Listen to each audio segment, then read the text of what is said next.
Welcome back to the Battle Camp. Thank you for clicking on this video. If it's the first time, please hit the subscribe button. If you've been here before, thank you for coming back. So earlier today, I just saw on Twitter online, TJ Dillashaw has accepted a 2-year suspension that Usada have given him for a drugs violation. He cheated, and it's disappointing to hear that. So the backstory to this is in the lead up to the Henry Cejudo fight, which happened on January the 19th. TJ Dillashaw provided a urine sample that they tested, and he provided that on the 18th. They tested it, I'd assume, after the fight, or I don't know how long the process is, but within that sample, they found a prohibited substance. So the protocol now with UFC and USADA is when USADA find an adverse finding, quote unquote, in a sample that an athlete, a fighter, provides them, it's kind of kept hush hush. No one talks about it. No one mentions it. And until there's a resolution, until they either ban the fighter or they realise that it's a mistake or whatever, there's nothing said of it. So when USADA flagged him 2 weeks ago, TJ Dillashaw himself put out a statement saying that there's been an adverse finding in one of the samples that are provided, and we're trying our best to figure out what's happened here. So in the meantime, I'm gonna give up my title, my bantamweight title. At the time he said that, I assumed that it might just be a contaminated substance. We've seen it happen previously. We've seen fighters, use whatever protein shake or whatever kind of supplements they use, and sometimes you get an issue where the substance that they use as a supplement is contaminated with a prohibited substance, and it all gets messy. But there have been fighters that have basically had an adverse finding, and then they've worked out, well, he didn't actually mean to take anything. It's just a substance that he thought he was taking. They fucked up effectively by adding some prohibited substances into their compound. So by the way TJ Dillashaw reacted, I figured that might be the case. Where there were some red flags is when I actually listened to Michael Bisping's podcast, Believe You Me. Michael Bisping's reaction was actually the total opposite to mine, and his one actually made more sense than mine. So where I was thinking, oh well, he just wants to get to the bottom of it, and then he'll kind of be back in a title fight. Michael Bisping basically said, why would you, if you're not guilty, why would you give your title up? You can still hold on to your belt and go through the process with USADA to figure out what the problem is, and if it's a mistake, and if you're actually a clean athlete and you've not meant to cheat, and it is a contaminated substance, then they won't suspend you. So why are you giving your title up? And then that kind of, when he said that, I thought, well, actually, you know what, Michael Bisping's actually talking more sense than I am on this occasion. So today, when I read the news that the substance he took is EPO, and if you're not familiar with EPO is something that Lance Armstrong and cyclists used, and it's basically a substance that you inject into yourself. And I might fuck this up, so bear with me. But from what I understand from reading about it and hearing about it on podcasts and things of that nature, EPO is a substance that you inject into your system, and it actually increases the red blood cells in your body. And having more red blood cells enables you to have a bigger gas tank, so you don't gas as quick. It actually increases your cardio effectively. And that's one thing that TJ Dillashaw's well known for having a good gas tank, for being able to go for 5 rounds. I'm just looking at some articles now, actually. So there's an article that I've seen on a website, CBS Sports, and Jeff Nowitzki, the golden snitch, just burped there. He basically said, I'm quite familiar with EPO from my days investigating professional cycling teams. It's a very effective substance. It's not a substance you find in contaminated supplements. It's injectable only, sorry. You have to know what you're doing when it enters your system. On a scale of seriousness in anti-doping, it's up near the top. So there you have it. TJ Dillashaw is a drugs cheat. And it's especially disappointing for me because TJ Dillashaw's appeared on the Joe Rogan podcast maybe 2 or 3 times. And one thing that Joe Rogan always goes on about to TJ Dillashaw is his strength and his conditioning routine, what he does and how he does it.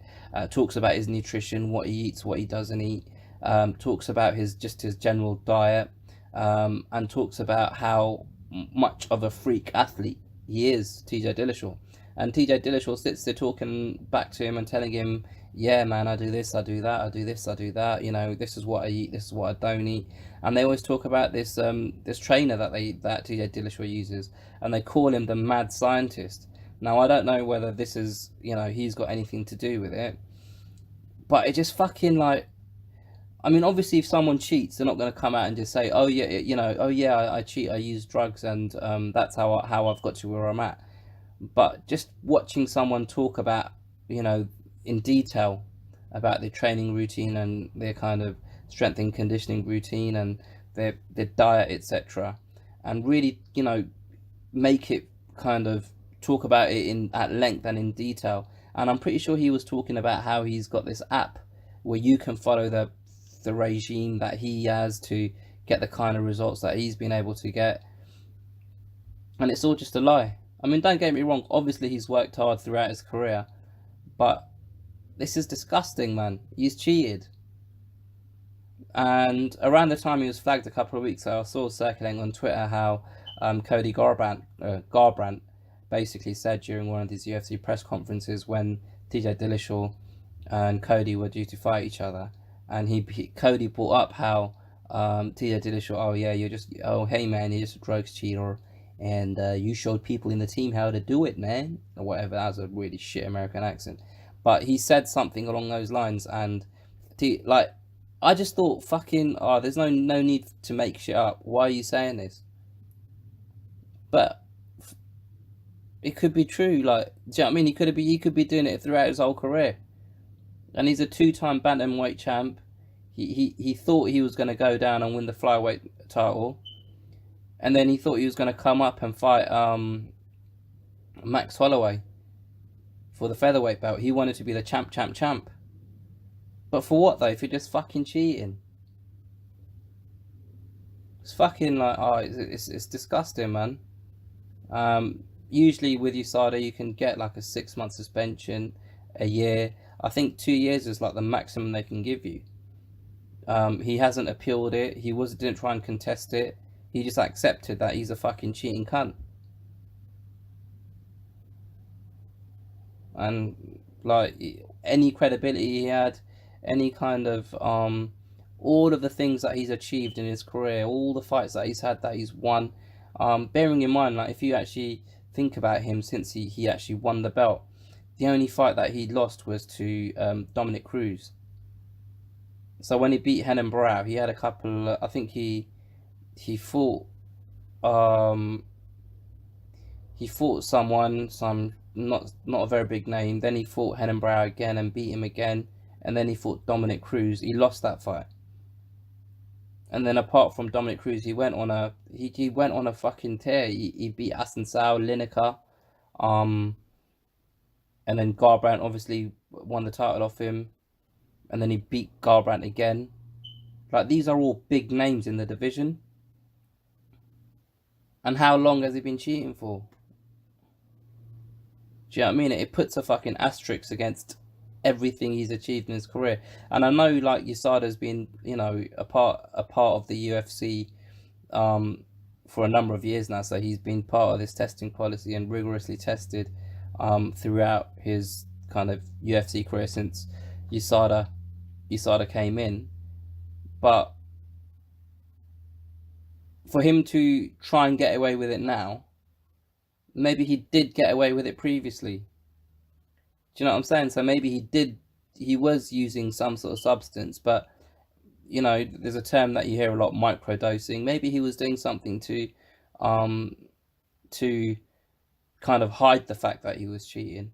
Or maybe he's been doing this EPO, whatever, however he's been taking it. I'm not a fucking expert, but maybe he's been doing this his entire career, or he's been tailoring it and changing it around since Usada have come in. And it's just the way that Usada test, their testing policies, or the way they test has improved for them to be able to see it in his system. And previously he was doing it and they weren't able to see it in his system. Does that make sense? It's just disheartening to hear, man, because TJ Dillashaw was kind of, he was up there in the pound for pound list, and he's a cheater. And just the fact that I've seen him speak at length on Joe Rogan, talking about his whole fucking training regimen, and how hard how hard he works and how dedicated he is. But he's a cheater. Anyway, let me know what you guys think. Put your comments below. Don't be scared to share this with a friend, and hit the subscribe button if you haven't already. I'll catch you guys next time.